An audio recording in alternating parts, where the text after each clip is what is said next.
Tere, mina olen Reelika Ojakivi, olen juhtimiscoach ja koolitaja. Info koolitusest, kuidas leida ja hoida enesearmastust, jõudis minuni tabavalt õigel hetkel.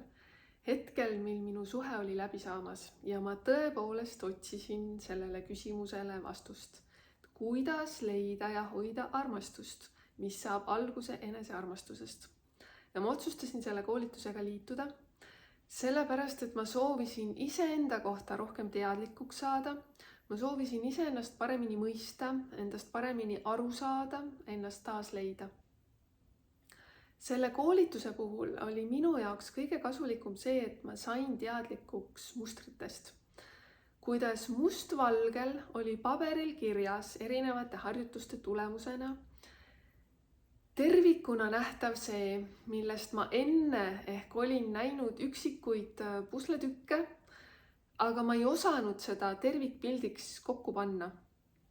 Ehk et ma sain teadlikuks sellest, kuidas kõik saab päriselt alguse lapsepõlvest, kuidas see lapsepõlves kogetud armastuse kogemus on see, mis kandub üle paarisuhtesse.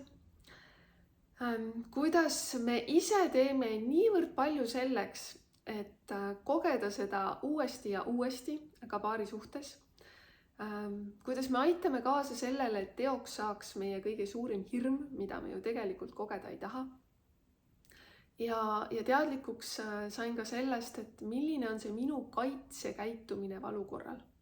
Ehk et see koolitus aitas hästi palju teadlikkust tõsta, andis selle tervikpildi, seletas hästi loogiliselt ka lahti, miks see niimoodi on ja kuidas see muster kandub edasi ja edasi.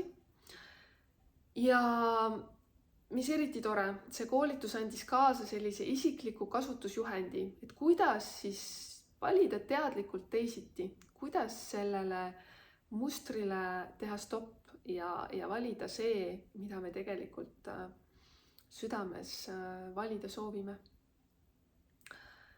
Mina ütleks, et see koolitus on kõikidele. Kristina ütles hästi tabavalt selle koolituse käigus, et meie suhete kvaliteet sõltub 90% suhtest iseendaga ja ainult 10% meie partnerist. Ehk et kuivõrd olulist rolli mängib suhetes see, milline on minu suhe iseendaga. See on ülimalt oluline. Ja seetõttu ma ütlen, et kui on üks koolitus, mida inimesed võiksid läbida selleks, et enda elukvaliteeti tõsta, parandada, saada endast teadlikumaks, siis see on just see koolitus.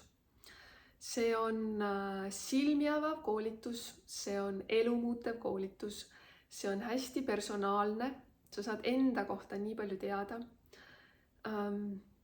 See on ka vabastav ja tervendav. See on kindlasti transformatiivne ja see on parim investeering, mida sa iseendasse teha saad. Kristina koolitajana oskab luua hästi turvalise ja hoitud ruumi, kus tõepoolest on võimalik endasse vaadata ausalt, endast ka jagada täpselt nii palju, kui siis soovi on. Ja see ruum on hoitud terve koolituse vältel. Kristina märkab, ta on olemas, ta on personaalselt olemas, kuigi on tegemist grupikoolitusega. Et see toetus ja see hoitus on selles ruumis ja seda on tunda. Aitäh sulle!